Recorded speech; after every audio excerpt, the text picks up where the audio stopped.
सुस्वागतम सुस्वागतम सुस्वागतम। सकल कलांचे अधिपती श्री गणरायाला साष्टांग दंडवत। तसेच आमच्यावर प्रेम असणाऱ्या रसिक प्रेक्षकांचे हार्दिक स्वागत। दरवर्षीप्रमाणे आपल्या रसिक प्रेक्षकांच्या वाढत्या उत्सुकतेचा मान ठेवून आम्ही मनोरंजनाबरोबरच प्रबोधनाचा वसाही पुढे चालवत आहोत। आध्यात्मिक, शैक्षणिक, सामाजिक अशा अनेक पैलूंचे कार्यक्रम करण्याचा आम्ही प्रयत्न करत असतो आणि त्याला तुम्हा रसिकांची भरभरून दाद मिळते आणि तेच आम्हाला स्फूर्ती देते। म्हणूनच यावर्षी श्री चव्हाटा तालीम मंडळ खडकाव गल्ली, बाजारपेठ कळे घेऊन येत आहोत एक सजीव देखावा। ज्ञानियाचा राजा संत ज्ञानेश्वर, संत ज्ञानेश्वर, संत ज्ञानेश्वर।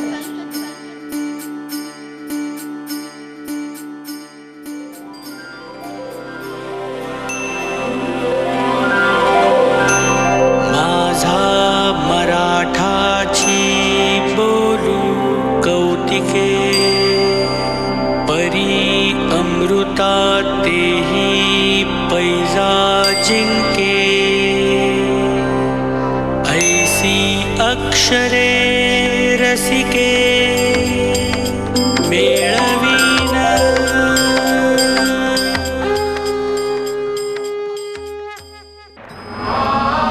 द्वैत जेथे नुरे अद्वय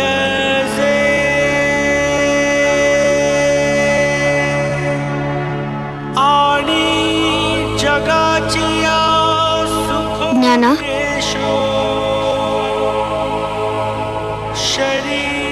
आता सावरायला हवं आपल्याला। तूच जर असा वागलास तर कसं होणार? मुक्त आणि स्वप्नालाही आपल्यालाच सांभाळायचंय। आई बाबांच्या नसण्याचं दुःख सदैव मनाला वेढून राहणारं आहे। कधी न भरून येणारा व्रण आहे तो। आता तीख होनी मवाळ, जैसे जातीचे मुकुळ, का तेज परी मुक्ता, सोपाना, आता आपले आई बाबा नाही आहेत हा। आता आपणच एकमेकांना सांभाळायचं, जपायचं। लहान वयातच मोठं व्हायला लागणार आहे तुम्हाला। मुक्ता, आता सारखं हट्ट नाही हा करायचा। सोपाना, पडेल ते काम करायचं। तुम्ही गुणी आहात, ऐकाल ना माझं आणि ज्ञानदादाचं? तू सांगशील ते काम करू, नाही हट्ट करणार, नाही त्रास देणार। पडेल ते काम करू। तू आणि ज्ञानदादा आहात ना?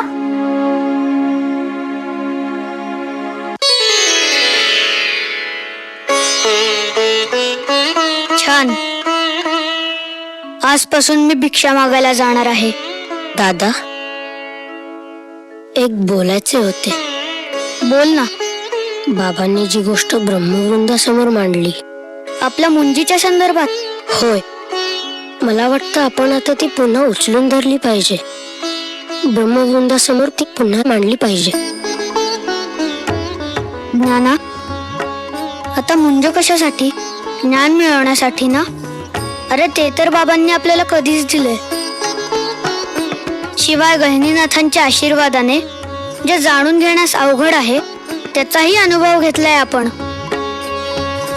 आता मुंज केली काय आणि नाही केली काय, दोन्ही सारखंच आहे ज्ञाना। दादा, तू म्हणतोस ते अगदी खरं, पण शेवटी आपल्याला याच समाजात राहायचंय ना। या लोकांनी आपल्याला त्यांच्यात सामावून घेणं फार महत्वाचं आहे आणि ते मुंजीमुळेच घडेल। अरे पण ज्ञाना, अनुमती कोणाकडे मागायची? या ब्रह्मवृंदाकडे, ज्यांना जिवंत माणसांपेक्षा कोरड्या भुर्जपत्रावरचा नियम महत्वाचा वाटतो?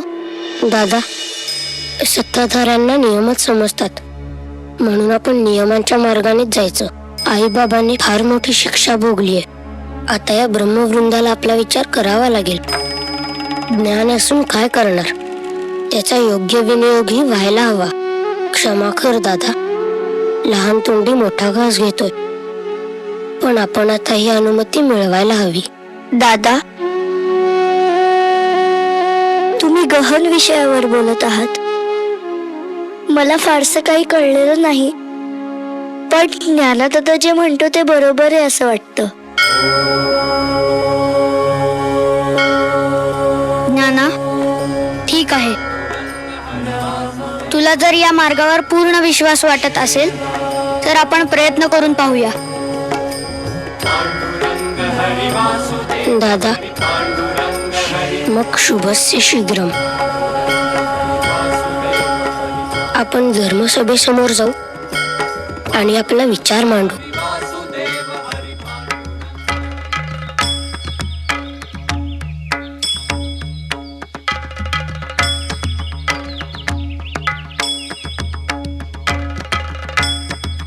इथं कशासाठी आला? आई बापांना खाल्लं, आता काय आमचं डोकं खायला आला? नतद्रष्ट कार्टी कुठली? अहो विसोबा शास्त्री, काय बोलताय काय तुम्ही? अहो एवढ्या लहान वयात केवढा आघात झाला त्या लेकरांवर. जरा तरी काही विचार कराल की नाही? रस्ता पुळका आहे तुम्हा सगळ्यांना यांचा. पुळका म्हणा की आणखी काही, या मुलांना पाहून आई बापा शिवाय काही तुट हो आमचं. लबाड आहेत नुसते. होता दिवशी गणेश पंत आले होते तेव्हा का नाही तोंड उघडलं? आता सर्व ब्रह्मवृंदाला हीच एक विनंती आहे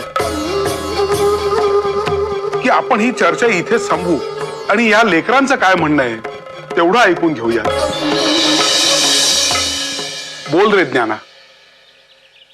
आम्ही वेगळं काय बोलणार? आमची बाजू मांडायला आज आमचे आई वडील नाहीत. या ब्रह्मसभेने दिलेला न्याय त्यांनी स्वीकारला, शिक्षा भोगली. ती शिक्षा समाजाने आम्हाला तरी स्वीकारावं म्हणून इतक्या तडकाफडकी स्वीकारली. उपकार नाही केले तुम्हाला आम्ही स्वीकारावा म्हणून शिक्षा भोगली असेल तर ते मूर्ख आहेत लेकाचे. अहो विसोबा शास्त्री, जरा जिभेला आवर घाला, जिभेला आवर घाला. बोल ज्ञाना, बोल. आम्ही त्यांचीच इच्छा घेऊन आज इथे उभे आहोत. व्रतबंधनाचा अधिकार मिळावा म्हणून एवढी दूर ब्रह्मगिरीची प्रदक्षिणा केली. सभेचं समाधान झालं नाही, देहांत प्रायश्चित्त भोगलं. आता तरी सभेच्या मनासारखं झालं असेल. आता आम्हाला तो अधिकार सभेने द्यावा एवढीच विनंती. मुलांचं म्हणणं योग्य आहे. आपण त्यांच्या बोलण्याचा नक्कीच विचार करायला हवा. विठ्ठलपंतांच्या वेळेला आम्ही गप्प बसलो, ही आमची चूक झाली. धर्मसभेच्या आणि विसोबा शास्त्रींच्या रागाला आम्ही भेलो. ब्राह्मणाची भीती वाटली आम्हाला त्यावेळेस. पण आता काहीही चूक नसलेल्या या मुलांच्या पाठीशी आम्ही ठामपणे उभे राहू. गप्प बसा सगळे. अक्कल नाही काडीची आणि धर्मशास्त्राच्या विरोधात बोलायला निघाले. धर्मशास्त्राचा काही अभ्यास आहे का तुमचा? उचलली जीभ लावली टाळ्याला. उगाच तोंड वाजवायला काय जातंय? अहो असा निर्णय देता येणार नाही. हे प्रकरण पैठण न्यायासनासमोर गेलं पाहिजे. गणेश भट्टच काय तो निर्णय देतील? कसे विसोबा? महादेव शास्त्री, त्या लहान मुलांच्या वयाचा तरी विचार करा. इतक्या लांब पैठणला का जाणार आहेत ती लहान मुलं? आता धर्माला अनुकूल गोष्ट महादेव भट्टांनी सांगितलेली आहे. आता त्यात बदल होणार नाही. हे जर मान्य नसेल तर धर्मसभेला यांचं म्हणणंही मान्य नाही.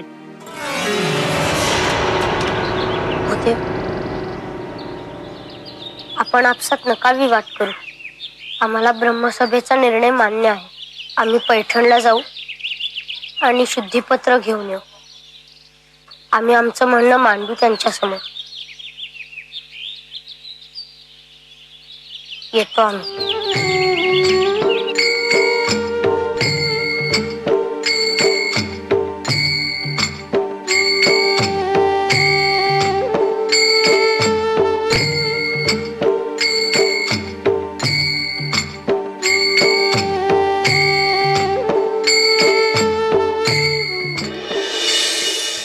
शास्त्री महोदय, आज आपल्या धर्मसभेसमोर एक वेगळाच विषय आलेला आहे. आळंदीच्या विठ्ठलपंत कुलकर्ण्यांना या धर्मसभेने संन्यासातून पुन्हा गृहस्थाश्रमास स्वीकारल्यामुळे देहांत प्रायश्चित्ताची शिक्षा दिली होती. त्या उभयतांनी ती शिक्षा मान्य करून देहांत प्रायश्चित्त घेतले.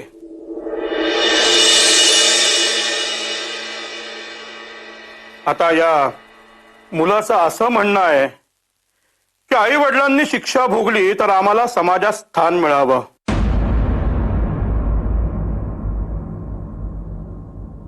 आणि यांच्या आई वडिलांची इच्छा होती त्यानुसार यांच्या मुंजी व्हाव्यात. त्यासाठी आळंदीच्या ब्रह्मवृंदांनी पैठणच्या धर्मसभेचे शुद्धीपत्र आणावयास सांगितले आहे. त्यासाठीच ही मुलं इथं आली आहेत. त्यांना योग्य न्याय मिळेल अशी त्यांची इच्छा आहे. आपल्या धर्मानुसार गृहस्थ संन्यास घेऊ शकतो, परंतु एकदा संन्यास घेतल्यानंतर पुन्हा गृहस्थ होता येत नाही. आणि हे त्यावेळेला विठ्ठलपंतांना सांगण्यात आलेलं होतं. होय आचार्य, आमच्या आईबाबांनी शिक्षा भोगली, आम्ही त्यांची मुलं आहोत, पण या सगळ्यात आमचा काय दोष? मुळात संन्याशाचा गृहस्थाश्रमच निषिद्ध आहे, तर मग त्याची संतती कशी स्वीकारायची? याला आमच्यापाशी काही उत्तर नाही.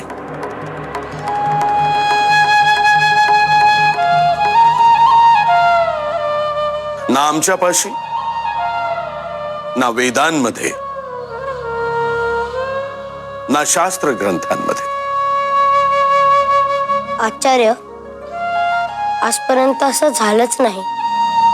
त्यामुळे संन्याशाच्या मुलाचं काय करायचं हा विचारच केला गेला नाही. संन्याशाला मुलं झाली तर हा प्रश्नच कुणाला पडला नाही. त्यामुळे काहीच लिहिलं गेलं नाही या धर्मशास्त्रात व कुठल्या ग्रंथात.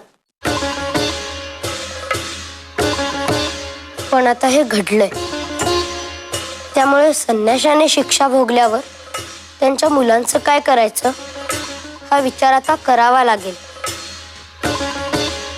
नवीन नियम लिहावे लागतील.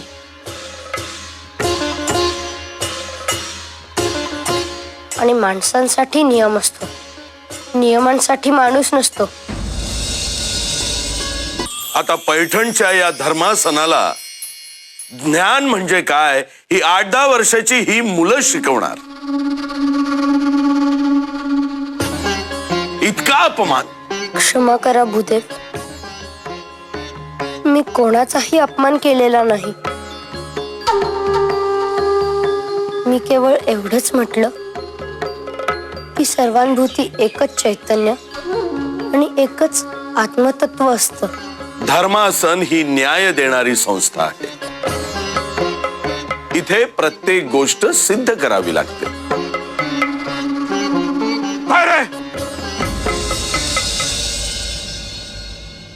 सर्वांभूती एक चैतन्य आणि एकच आत्मा असतो का? मग आता तो बघ, तो रेडा.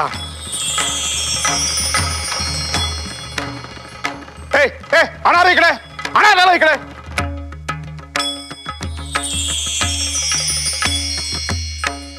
आता मला सांग की सर्वांचा आत्मा हा एकच असतो. तुला हे सिद्ध करावं लागेल की तुझा आत्मा आणि या रेड्याचा आत्मा हा एकच आहे. मग आता तुझ्यासारखं त्याला वेद म्हणायला सांग, त्याच्या मुखातून वेद वदावून घे. जर तू हे केलेस तर पुढे बोलू, नाही जमले तर आमच्या पायावर डोके ठेवायचे आणि आम्ही देऊ ती शिक्षा भोगायची. नाना, आपल्याला व्रतबंधनाचा अधिकार मिळावा म्हणून यांच्याकडे आलो होतो. परंतु हे भलताच हट्ट धरून बसले आहेत. तेव्हा ज्ञाना, दुसरा उपाय नाही. तू तुझं विधान सिद्ध करून दाखव. परमेश्वराचीही तीच इच्छा असावी. गुरु गहिनीनाथही आपल्या पाठीशी आहेतच. यशस्वी भव. कर सुरुवात.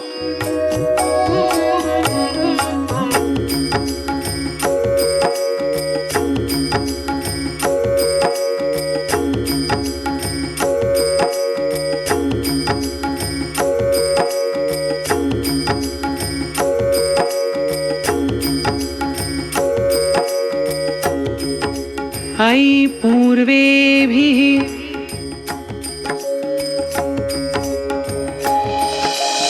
ऋषिभिः इड्यः नूतनैः उत स देवान् आ इह वक्षति.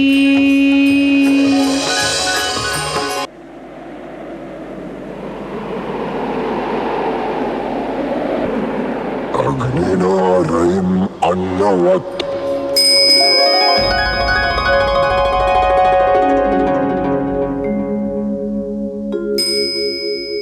अग्निनारयिम् अन्नवत् पोषम् एव दिवे दिवे यशसं वीरवत्तम्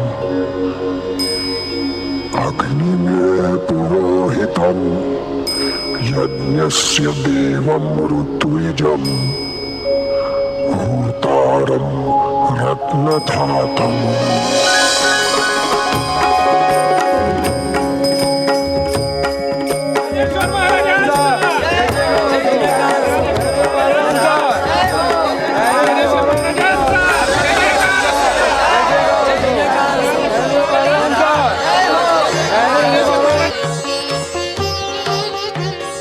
ज्ञानदेवा, अद्भुत, निव्वळ अद्भुत ज्ञानदेवा. आपण साक्षात परमेश्वराचं रूप आहात. आम्ही कोण आपल्याला शुद्धीपत्र देणार? परंतु ज्ञानदेवा, आळंदीकरांना जर ते हवंच असेल तर आम्ही ते देऊ. धन्य धन्य ते आई वडील ज्यांनी तुम्हाला जन्म दिला. सर्वप्रथम त्यांना दंडवत आणि तुम्हाला.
शारदियेचे चंद्रकळे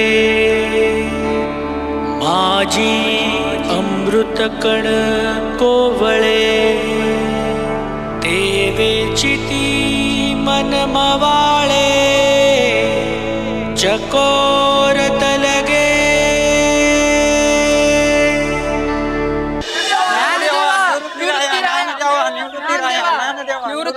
अरे काय गडबड आहे? काय झालं? ज्ञानदेवा निवृत्तीराया, त्या पिंपळाची पानं पाडणाऱ्या नित्यानंद योगाचे गुरु चांगदेव महाराज येत आहे आळंदीकडं. अहो लय मोठा शिष्य परिवार बी आहे बघा सांगती. ढोल ताशा तुतारी लय गाजा वाजा करत येतात बघा. आणि शिष्य मोठ्या संख्येने त्यांचा जय जयकार बी करतात.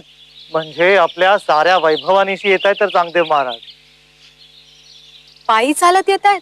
नाही नाही, अहो काय सांगू तुम्हाला, डरकाळी फोडणाऱ्या महाभयंकराच्या वाघावर बसून येत आहेत ते. ज्ञानोबा त्यांना भेटायला गेलंच पाहिजे. होय दादा. सोपाना बैस. दादा पण आपण त्यांना का भेटायला जायचं? त्यांना यायचं तर येऊ दे ना. अरे सोपाना, मानानं वयानं मोठे आहेत ते, त्यांच्या भेटीला आपल्याला गेलंच पाहिजे.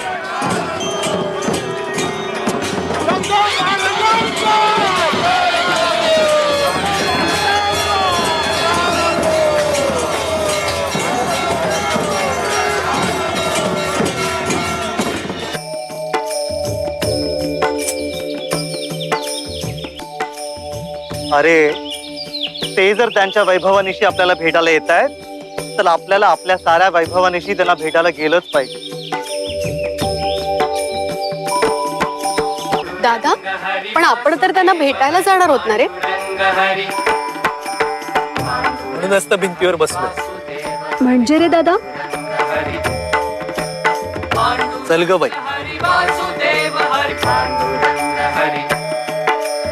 पांडुरंग हरी वासुदेव हरी पांडुरंग हरी पांडुरंग हरी वासुदेव हरी पांडुरंग हरी पांडुरंग हरी वासुदेव हरी पांडुरंग हरी पांडुरंग हरी वासुदेव हरी पांडुरंग हरी पांडुरंग हरी वासुदेव हरी पांडुरंग हरी. चांगदेव महाराज, आम्हा बालकांना भेटायला आपण स्वतः इथे आला. आम्ही धन्य झालो. आपण नाही आम्हाला नमस्कार करायचा. आपण वयोवृद्ध तपोवृद्ध, आम्हीच आपल्याला नमस्कार करायचा. नाही नाही ज्ञानदेवा, नाही. मला आता आणखी लाजवू नका. तुमच्याकडून नमस्कार करून घेण्याची आमची योग्यता नाही ज्ञानदेवा. आणि वयाचं म्हणाल तर ज्ञानाला वय नसतं, त्याला फक्त अधिकार असतो. क्षमा करा, पण थोडं स्पष्टच बोलतो. सिद्धी म्हणजे जीवनाचं सार्थक असं आपल्याला वाटतं. सिद्धीने चमत्कार करणं, त्या चमत्काराने लोकांना अचंबित करणं, त्यांना नमवणं आणि स्वतःची सत्ता स्थापित करणं, या साऱ्यात आपण गुंतून राहिलात. हातचा वेळ स्वतःचं मोठेपण सिद्ध करण्यात दौडत राहिला. सिद्धीच्या अहंकारात अंध झाला. तो अहंकार उतरवण्यासाठी आम्हाला ही भिंत चालवावी लागते. निर्जीव दगडी भिंत चालताना पाहून आपल्या डोळ्यावरचं अहंकाराचं पटल दूर झालं. खरं ना? क्षमा करा, खूप मोठी चूक झाली. खूप मोठं पाप घडलं हातून. 1400 वर्षांचं आयुष्य कसं व्यर्थ गेलं याची जाणीव झाली मला. आता आमचे डोळे उघडले. निवृत्तीनाथ, ज्ञानदेवा, आता या क्षणी आम्हाला गुरुपदेश करून आमचा उद्धार करा. चांगदेव महाराज, प्रत्येकाचा गुरु हा त्या परमेश्वराने ठरवलेला असतो. योग्य वेळ आली की तो भेटेलच तुम्हाला. तोच तुम्हाला अर्थ समजावून सांगेल. तोच तुमचा उद्धार करेल.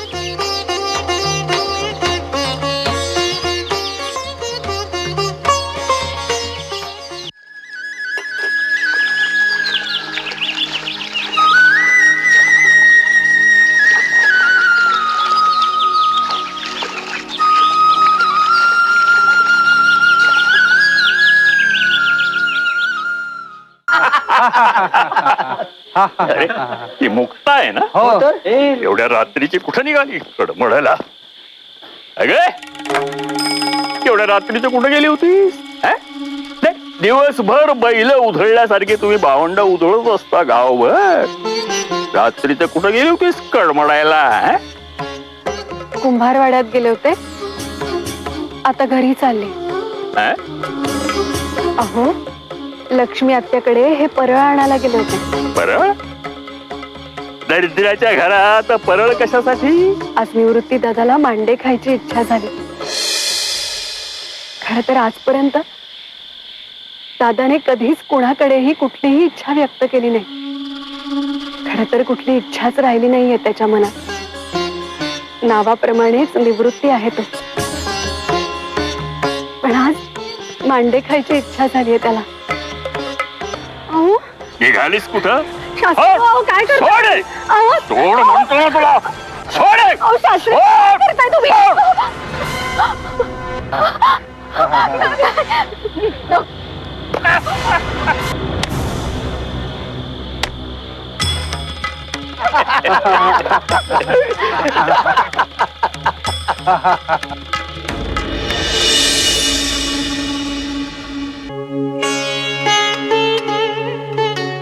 मुक्ते,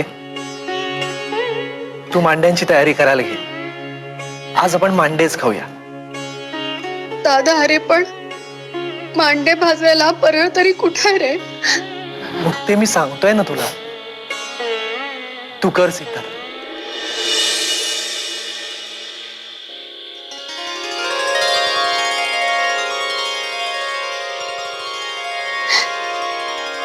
चल चल सोपाना.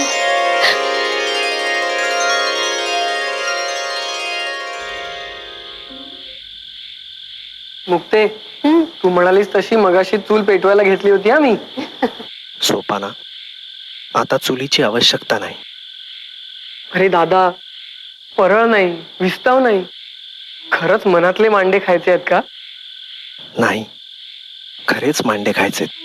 डोकी पेरली त्या पोरांची. घरात नाही तवा आणि म्हणे मला मांडा हवा. तर बघू काय करतायत. मग करूया मांडे.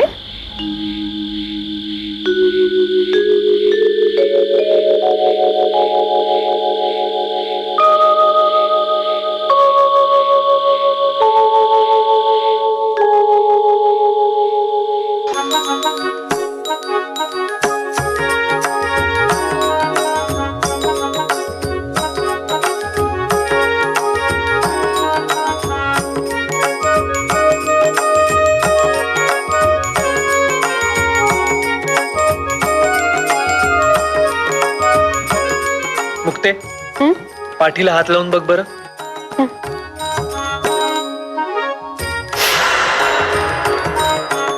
दादा, रे चटका बसतोय.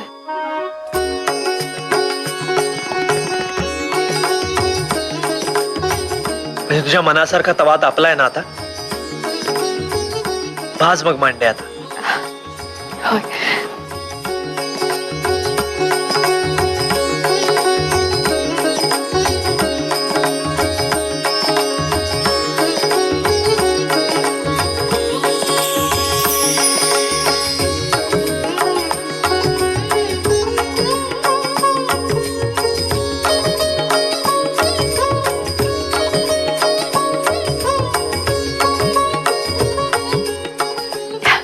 निवृत्ती दादा, अरे घेतोस का रे पान? तुला वाढते गरम गरम. हो.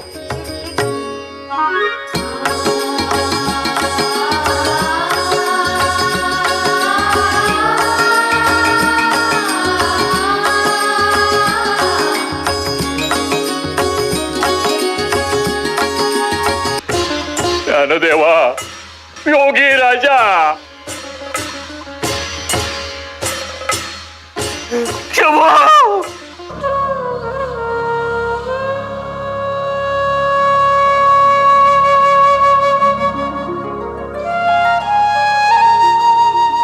विसोबा शास्त्री, आज आम्ही धन्य झालो. आज आपण आमच्या झोपडीत आला. आपल्यासारख्या धर्मकोविदाचे चरण आज आमच्या झोपडीला लागले. आम्ही खरंच धन्य झालो. आजपासून मी तुमचा दास. मला मला हवी ती शिक्षा करा.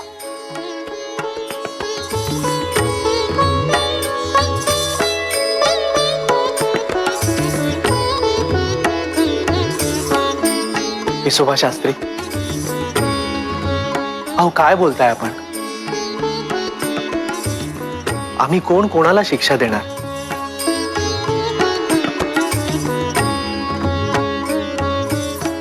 खरं सांगू, तो परमेश्वरही कोणाला शिक्षा देत नाही. खळांची व्यंकटी सांडण्यासाठीच त्याची ही लीला असते. आपण व्युत्पन्न वेद पारंगत आहात. ज्ञानाचा अहंकारच डोळ्यावर पटल आणतो.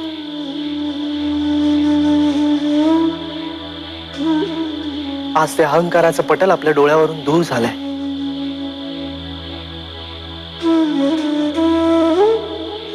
आता या स्वच्छ मनानेच भक्ती मार्ग आपलासा करा.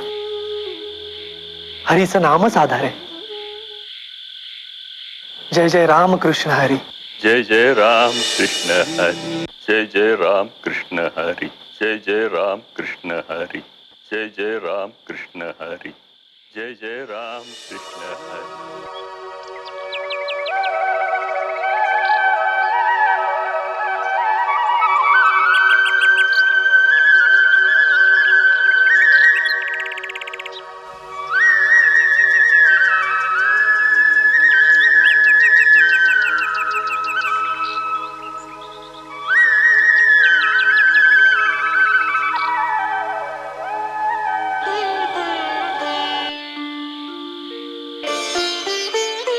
दादा, आपण माझे गुरु आहात.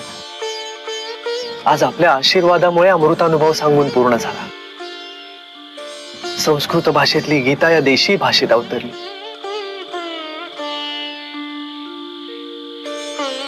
गहनीनाथांचा आदेश आपण माझ्यावर कृपा करून पूर्ण करून घेतला. पण ज्ञाना, हे सगळं सांगणं आता कशासाठी?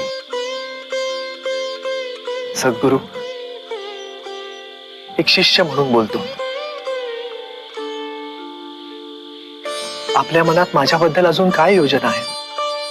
बाळा, गहिनीनाथांच्या आदेशानुसार असलेल्या योजना तू पूर्ण केल्या आहेस. होय ना? मग गुरुदेव, एक विनंती आहे. मला अनुमती द्यावी. माझ्या हातून व्हायचे ते कार्य पूर्ण झाले. मग या देहाच्या खोळीचं ओझं कशासाठी? ज्ञाना, होय गुरुदेव. परब्रह्माला उराउरी भेटण्याची आस लागली अंतरंगात. शिवमिलनाची झांज वाजू लागली. मनाच्या एकतारीवर एकच विचार पुन्हा पुन्हा छेडला जातोय.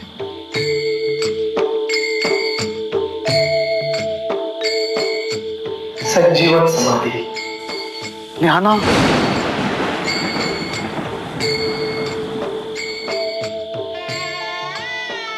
दादा, मला अनुमती द्यावी.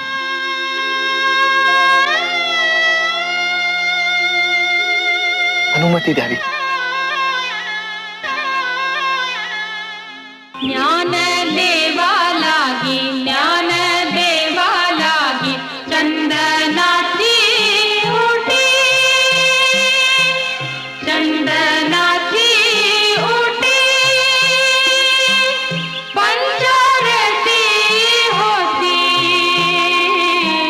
पंचारती होती, आनंदाच्या, आनंदाच्या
या जगन्नियंत्याने हा सुंदर जन्म देऊन धन्य केलं मला.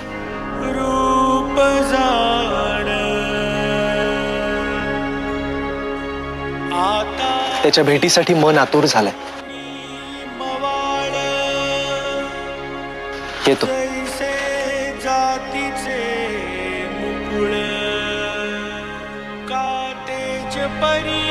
शीतळ शशांकाचे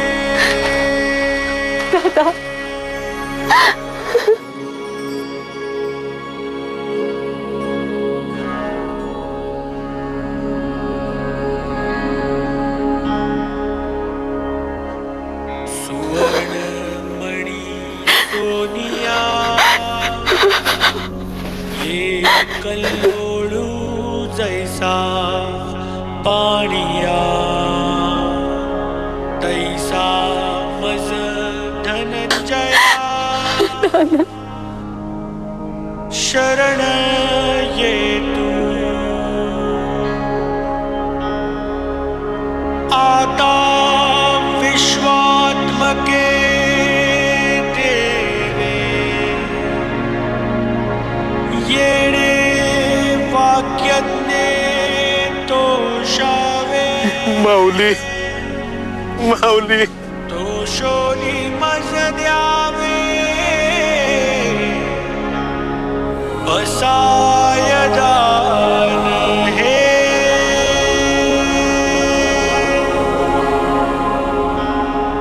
दुरिताचे तिमिर जाओ विश्वस्वधर्म सूर्ये पाहो जो जे वांछिल तो देला हो प्राणी जात येथ म्हणे श्री विश्वेश्वराव हा होईल दान पसाओ येणे